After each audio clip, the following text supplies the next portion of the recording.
you're not ready for what Boston's turning into. Seriously, forget everything you think you know, because 2025 is flipping the city on its head. I'm talking about secret neighborhoods heating up fast, speakeasies nobody's naming out loud, and micro communities popping up in corners you'd never expect. And most people, they've got no idea any of this is happening. How do I know? Because I live it. This is what I do. I've spent years walking these streets, helping people move in, move up, and move on. And along the way, I've seen the version of Boston that doesn't make it into the brochure. So if you're tired of the cookie cutter takes and you actually want the real story, the spots locals really hang at, the wild projects flying under the radar, and the neighborhoods that'll have your friends asking how you knew it before it was cool, stick around. What's coming next is going to flip the way you see this city. And if you think you've heard it all about Boston, just wait. Some of the surprises coming up have even locals doing a double take. Most people have no idea how fast Boston is changing, but you will. This isn't the Boston you remember, and it's not the one you'll find in some generic top 10 list. If you're moving here, investing here, or trying to understand where the city's really headed, this matters. What's happening now, it's not just about luxury builds or the 6th overpriced cafe on the same block. It's about micro neighborhoods, rising up in the shadows, creative spaces, breathing new life into old streets, pop-up markets, underground scenes, and a city that's evolving in real time. And no, you don't have to be born here to be part of it. You just need someone to show you where to look. So let's get into the neighborhoods you've never heard of, the projects that aren't in the headlines yet, and the side of Boston even most locals are just starting to catch up on. Let's go.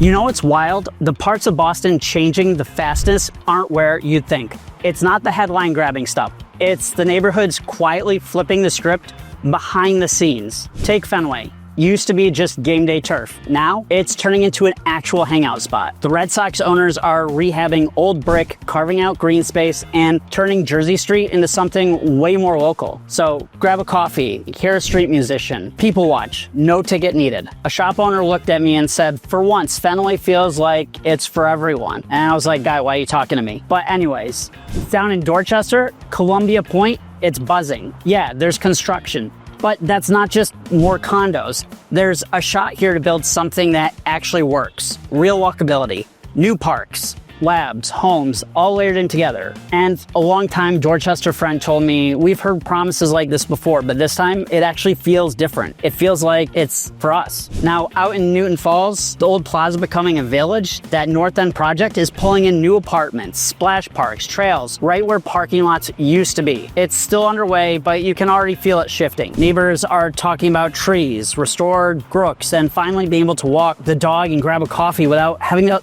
jump in the car, because it's terrible to do that. And then there's the micro apartment wave. This isn't a trend, it's survival. Studios in Beacon Hill, South End, some of them with income caps, all designed smart. It's Boston's answer to the housing crunch, and people are catching on fast. If you're chasing that village in the city feel, head to Rosendale. Indie shops, farmers markets, neighbors who actually say hi. It's where people put roots down. Over in Hyde Park, you've got space to breathe, legit yards, and a community that reflects the real Boston. The commuter rail and the Red Line connect it all, but it still feels like it's its own world. And this is what's really happening. Neighborhoods becoming communities again. Projects that actually put people first. A city figuring out how to grow without selling its soul. And the wildest part, most folks haven't even noticed yet. Let's pull back the curtain, because what's next is even more under the radar. The neighborhoods that locals try to keep to themselves. All right, so did you ever notice the spots in Boston that no one talks about that suddenly everybody is? That's what 2025 feels like. Neighborhoods that used to fly under the radar are now the ones that are pulling the most weight. And if you're paying attention, you can feel the shift. Rosendale's not trying to be trendy. That's the beauty of it. It just is. Village vibe, real neighbors, indie shops that have been holding it down way before development money showed up. And the farmers market, one of the best in the city. And even though prices are climbing, you can still find value here if what to look for. Now there's Fields Corner in Dorchester. It's got that energy. You walk through it and it's a mix of old school grit and new ideas, family run spots that have been serving the neighborhood for decades, sitting next to new parks and gathering spaces. It's not preparing to be something it's not. It's just growing and it's got soul. Bay Village is still the city's best kept secret. It's tucked in between between everything, but somehow is still quiet. Cobblestone streets, gas lamps, zero pretense. You blink and you miss it. But when you find it, it feels like Boston's little pocket of magic. Savin Hill's getting sharper by the day with waterfront views, red line access, and one of the most underrated food scenes in the city. It's got that laid back, feet on the ground kind of just charm, but you can feel the buzz just building around it. And then there's Hyde Park, the biggest neighborhood in Boston and still one of the most slept on. You get yards, trees, legit space to breathe. But with commuter rail and the red line, you're not giving up access. You're just getting your weekends back. Now, a guy in Rozzy told me the other day, once people show up here, they stop looking. I'm gonna tell you, he's not wrong. These neighborhoods, they're not hype. They're real communities. They're what Boston's becoming, and they're places with history, momentum, and heart. And just when you think you've got Boston figured out, there's always another pocket, another story, another place that's honestly just about to blow up. So if you're here for cookie cutter lists, this probably isn't your video. But if you want the real street level view of what's changing and where people are actually putting down roots, let's go. Let's start with places Boston doesn't advertise, the ones you don't stumble into unless, honestly, someone takes you there on purpose. Places like Hecate at the Back Bay. It's not a bar, it's a vibe, no menu, no labels, just a bartender asking, what do you want to feel? And then handing you something that tastes like it came from another planet. Like one night, mine was inspired by a thunderstorm. It was smoky, sharp, and completely perfect. In the South End, Wink and Nut is constantly changing. The bar stays, but the kitchen, it rotates. One week it's modern Japanese, the next it's Southern comfort. You kind of walk in not knowing what you'll find, and that's exactly why you'd go though. Then there's Back Bar in Union Square. Blink and you miss it. It's kind of hidden down this nondescript alley, but once you step inside and suddenly you're in on the secret. Regulars are known by name, bartenders who treat you like a local, even if it's your first visit. When it comes to like Instagram gold though, Acorn Street, yeah, it's cute, I guess. But if you want the shot no one else is posting, go find Board Alley in the North End. It's gritty, it's narrow, and feels kind of straight out of this like noir film. Tilston Place is like a garden someone forgot to gate. Elm Hill Park Court in Roxbury brings out that kind of brownstone symmetry with quiet elegance, and over in Central Square, that rainbow crosswalks that turn electric when it rains, every color reflecting off the pavement like glass. It's amazing. Want something even more real? So Open Market on a Sunday morning. Show up early and you'll meet the people behind the booths. Union Square Donuts, Banh Mi, dozens of artisans who actually remember your name when you come back. Now, food. This is where Boston tells its real stories. Forget the North End lines. You want a cannoli, you go to Bricko, but not in the front. I'm talking behind the restaurant, down the alley, past the little, there's no sign, just kind of a door that looks like it leads to storage. Inside, prosciutto sliced to order, fresh mozz, so soft that it melts, and cannoli so good, they would make the tourists angry that they wait at Mike's. A woman once told me that she stops in every Sunday before visiting her dad's grave in Winthrop. It's our ritual, she said. We always split one. Out in Rosendale, there's kind of a rhythm to the morning. The clink of the bread knife at Fornax, that smell of fresh sourdough hitting the cold morning air. I've seen old guys in socks hats and young families in yoga gear waiting in the same line without a word. One nurse told me she brings a loaf to the widow next door every weekend. Says it's kind of that one thing that still makes the house smell full and like it used to. Now, Pleasant Cafe and Rozzy has been doing thin crust pizza before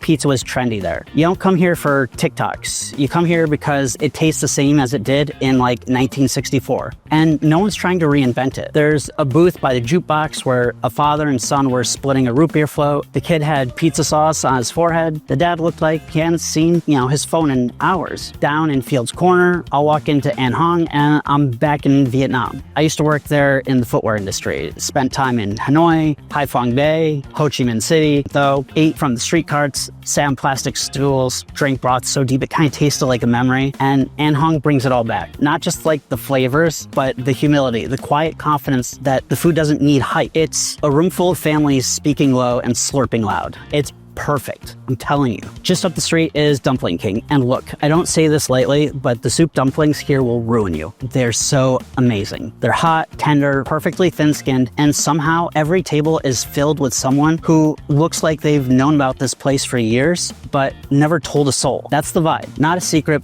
but almost like it's sacred. Then there's Mike and Patty's in Bay Village. You could walk by and miss it completely. It's barely big enough for 5 people and even smaller when someone's ordering 4 sandwiches. But what they do in that little kitchen, it's poetry. I watched a guy in a suit bite into a fancy sandwich, take one step back, look at it, kind of like it betrayed him and say, I don't think I've tasted anything this good since my wedding cake. Now, you also have places like South End Buttery where, you go when the world feels kind of loud. The mac and cheese comes in a little ceramic bowl and tastes like it was made by someone who knows what it means to miss home. The Gallows, it's where you order poutine at 11 a.m. and no one really judges you. It's where bartenders talk like therapists and regulars nod like old friends. And if you've got a sweet tooth, Blackbird Donuts is a stop you make whether you're celebrating or recovering. There's a donut for both. Trust me. And JP, on a summer afternoon, the lawn at the Loring greenhouse comes alive with food trucks, acoustic music, couples on blankets, and kids,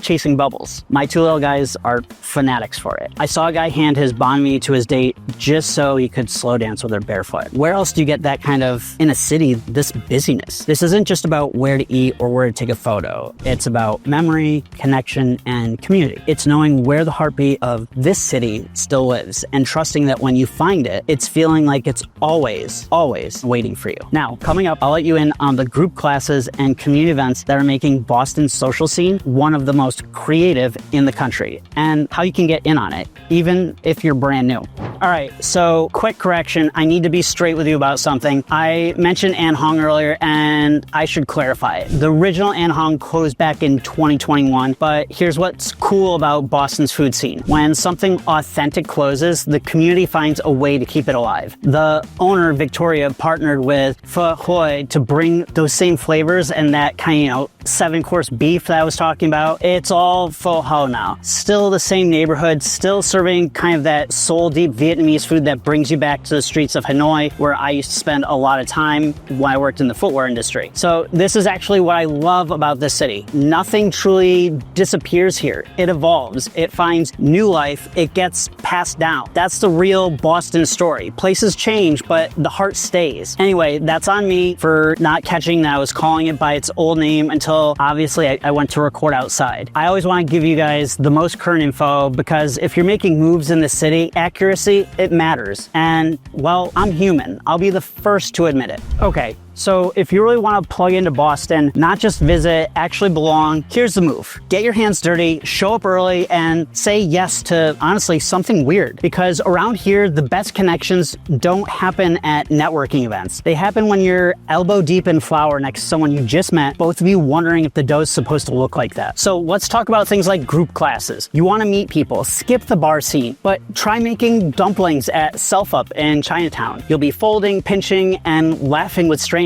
And by the end of the night, you're swapping restaurant recommendations and texting each other pics of failed attempts at home. There's gonna be a lot of failed attempts at home. It'll still taste good. Over in the South End, Pottery with a Purpose is one of those spots where you can start off awkward and end up making something you don't hate. Nothing breaks the ice like flinging clay at the wrong person and realizing they're actually being cool about it. And if you really want to test your nerves, Diablo Glass School in Roxbury. It's out there. It's glass blowing, it's loud, it's hot, it's unpredictable, and one of the most unexpectedly kind of meditative things I've done in this city. You walk out sweaty, proud, and holding a lopsided shot glass that you made for yourself. Yeah, it's ugly. It's okay. If movement's more your thing, Urbanity in South End has drop-in dance classes that somehow manage to be sweaty and social. It's one of those things where you can check out a screen printing workshop at Artists for Humanity in Fort Point. It's where you'll meet a mix of kids, artists, and creatives, people doing real work and happy to let you in. Now, you can also meet people at the markets. SOA Open Market on Sunday, it's not just shopping, it's a weekly ritual. Food trucks, farmers, artists, vintage finds, and the same faces week after week until they start greeting you like a regular. Union Square Donuts, banh mi, handmade candles, weird ceramics, hot sauce guys who give samples like it's gospel. It's different every time, but the vibe's always the same. It's easy, it's unpretentious, it's real. Over in Rosendale, the farmers market is pure neighborhood magic. Live music on the green, kids selling lemonade off card tables, people catching up over tomato stands and jars of honey. You go once and suddenly you're waving to the same folks every single weekend. If you're here in the summer, do Porch Fest in JP. Yeah, for non-locals, that's Jamaica Plain. I'm serious. Entire streets shut down while front porches turn into live stages. I've seen jazz quartets, hip-hop duos, solo folk singers, all on the same block. People dancing in the street with strangers, trading playlists, kind of like it's currency. And one guy even told me, this is the first day since moving here I felt like I was in Boston, not just near it. Do you want something even more local? Head to the art walks in Cambridge. There's pop-ups, there's sidewalk shows, there's installations that you'd miss if no one told you to look. Or hit up the night markets in Alston. Zines, vintage gear, handmade jewelry, a DJ spinning under the string lights while someone's selling bao out of a cooler. And if the music scene, you've probably seen this coming. Counterintuitive Records just opened up a storefront in Brookline. Yeah, that's the same indie label that quietly dropped Mom Jeans on vinyl almost a decade ago and somehow watched it blow up 8 years later. You walk in now and it feels like a little nerve center for the DIY scene. T-shirts, old pressing, staff who actually want to talk records. The kind of place that proves. In Boston, underground doesn't stay underground for long. This is where Boston lives, out in the open, but not always obvious. Community here isn't a buzzword, it's built. One class, one porch, one show, one shared moment at a time. And if you think this is just about fun, stick around, because what's happening in these neighborhoods is bigger than events. Up next, we're diving into the last few places in Boston where you can still get in, and why the people moving there are changing the city's story all over again. All right, let's get real. Boston's housing market isn't one, honestly, for the faint of heart. But if you know where to look, there are still neighborhoods where you can get in without selling a kidney or giving up your space to breathe. These are the spots where culture, community, and the value, they actually meet. And the people moving in right now, they're quietly reshaping the city's next chapter. All right, so Dorchester is leading that charge. It's massive, it's diverse, and it's alive with energy. You'll find one bedrooms closer to 3,000 plus, which is wild considering the way this neighborhood's evolving. Fields Corner alone has more food culture than some entire cities. We have Vietnamese food, we have dumplings that should come with a warning because they're so good. You've got red line access, bike paths, back porches, and an actual sense of community that doesn't feel forced. It's growing fast and it hasn't lost its voice. Now, you also have places like Roxbury, and they're coming in strong too. You're seeing homes hover around $800,000, but what's more important is who's coming in. Artists, educators, multi-generational families. The parks are getting cleaned up, small businesses are finding their groove, and this is a real sense of ownership, not just in the property, but in pride. Mattapan? Yep, that's the one no one talks about until they start trying to buy there. It's quiet, residential, and remains relatively more affordable compared to other Boston neighborhoods. But prices have increased. You've got new developments along Blue Hill Ave, green spaces being restored, and commuter rail access that suddenly makes downtown feel like a whole lot closer. I've walked through there last month and talked to a young couple who just closed on their first house with us. It was either here or leave the city, they said, and we stayed. Now, East Boston is no longer just a Logan layover, with Suffolk Downs project bringing in about 10,000 new development spaces and new parks and a ferry connection straight to the seaport. It's becoming a real waterfront alternative. And you still get skyline views, corner bakeries, and one of the best Latino food scenes in the state. It's polished, the edges there, sure, but the roots are still there. And then there's Hyde Park, technically still Boston, but you wouldn't know it by the backyards. This is where the city workers, teachers, and families go when they want more space without giving up access. The Fairmount line drops you downtown in 20 minutes. There's a surprising amount of green and no one's racing for a parking spot at midnight. Now, I met a dad outside of Ron's Ice Cream with my kids, and he told me, I grew up in Southie. I couldn't afford to stay. Hyde Park, I can coach Little League and still make it to work in the city by 9. It just works. These aren't just affordable neighborhoods. They're transitional powerhouses, the places where people are buying in early, putting down roots, and shaping what Boston is going to look like 5-10 years from now. Because yeah, we hear about locals saying they get pushed out, and while everyone else is chasing shiny towers, the smart ones, they're paying attention to these blocks. And here's the big twist. While everyone's chasing those shiny towers, the real story of what's happening here on these blocks, yeah, but what does luxury really look like in Boston now? Honestly, I think you're gonna be surprised. So next up, we're heading to the other side of the market. Luxury high towers, sky-high listings, and the vertical playgrounds of Boston's wealthiest.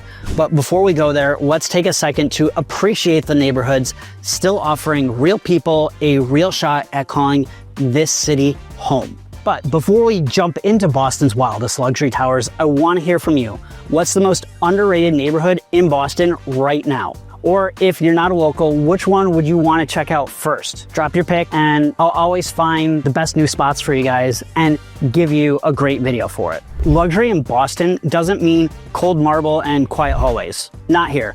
Around here, luxury's got character. It's where old money meets new ideas and where concierges, they know your kid's name. And the rooftop garden has more flavor than honestly half of the city's restaurants. So at the St. Regis residences in the Seaport, the harbor isn't just your view, it's your backyard. I talked to a friend who starts his morning with a private paddleboard session and ends it with wine tasting 3 floors up. There's a private dining room where the chef asks what you're craving, not what's on the menu. It's 5-star everything. And she told me no one's really trying too hard. Everyone here feels like Boston. And if you're wondering just how high Boston luxury goes, the St. Regis just listed a penthouse for $50 million, the most expensive home on the market in the city right now. It's gorgeous. Then there's One Dalton in Back Bay, Boston's tallest residential tower, and maybe its boldest flex. You walk through the lobby and pass a Picasso like it's a coat hook. The elevators know your floor before you press a thing.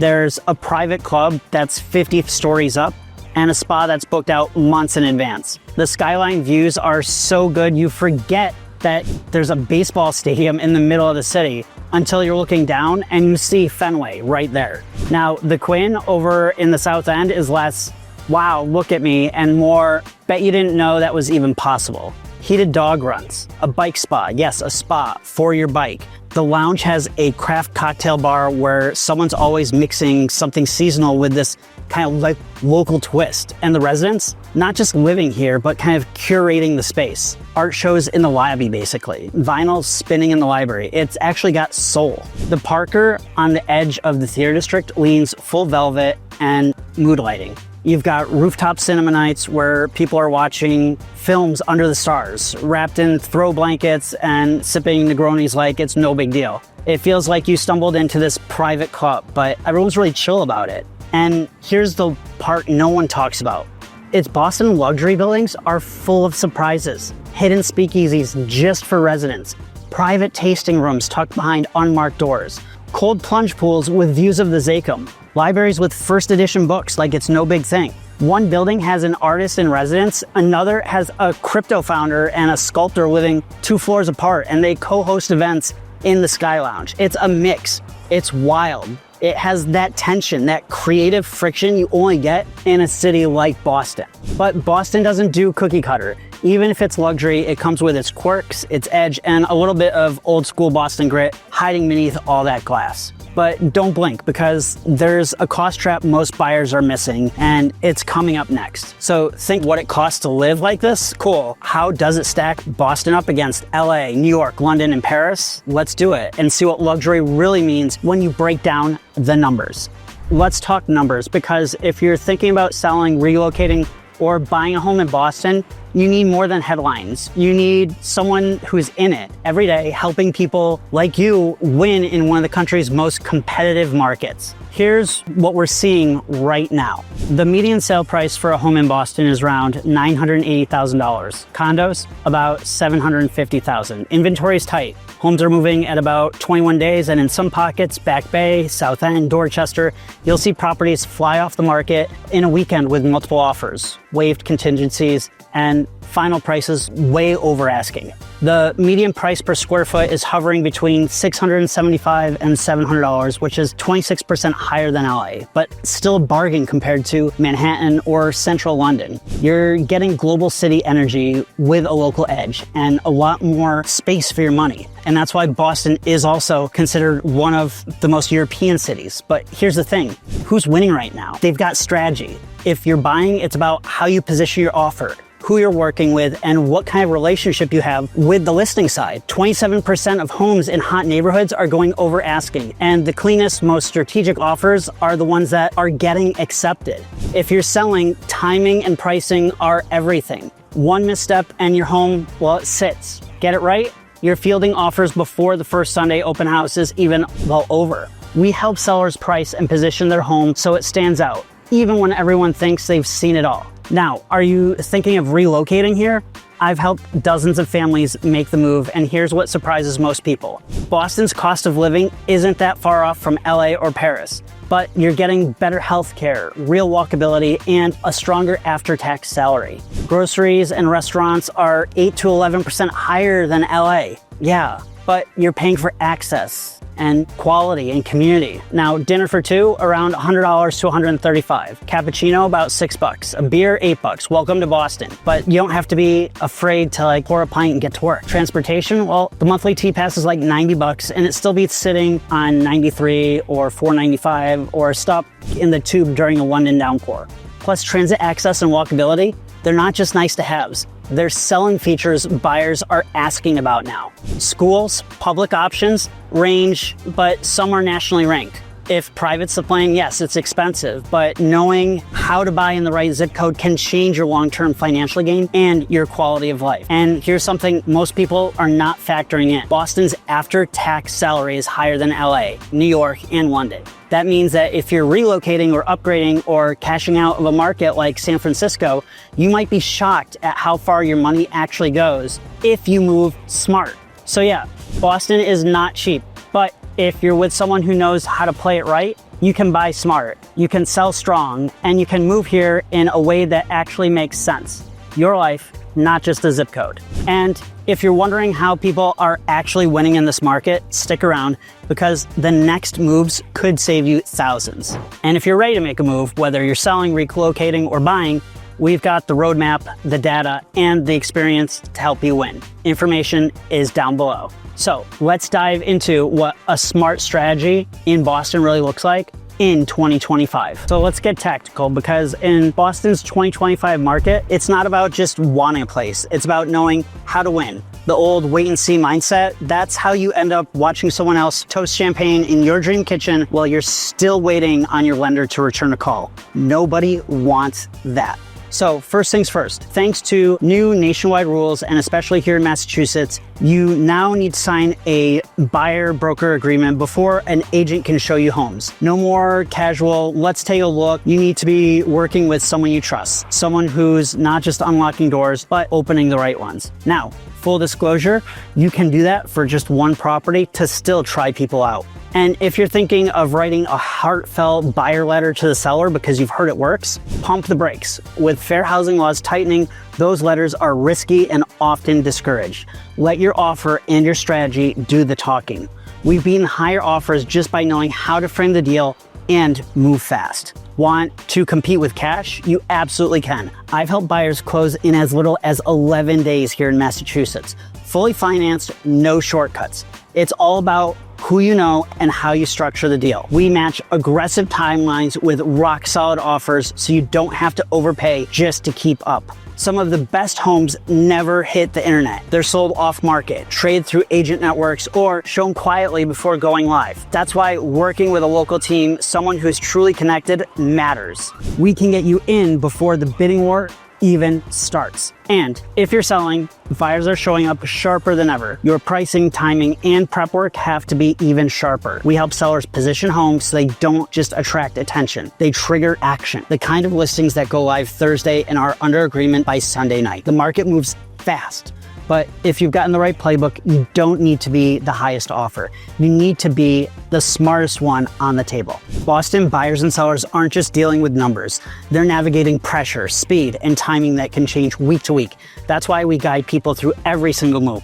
Whether they're selling a condo in the South End, relocating from California, or buying their first place in Jamaica Plain. And yes, we call it JP. You'll get used to it. And don't forget, starting in the fall of 2025, Massachusetts law will prohibit sellers from requiring buyers to waive a home inspection. That means every buyer gets a real shot at due diligence. No more pressure to skip the inspection just to win the deal. This isn't about luck. It's about preparation, connection, and knowing what actually works in this city, in Boston, in the specific micro neighborhoods, as well as the city at large. And if you think the numbers are wild, just wait until you see what daily life here actually feels like. Think you're ready to play offense in this market? Let's talk about the Boston lifestyle next. The stuff you'll only get once you're living here, and the things that make this place feel like home. Boston in 2025, it's just not Red Sox games and overpriced lobster rolls.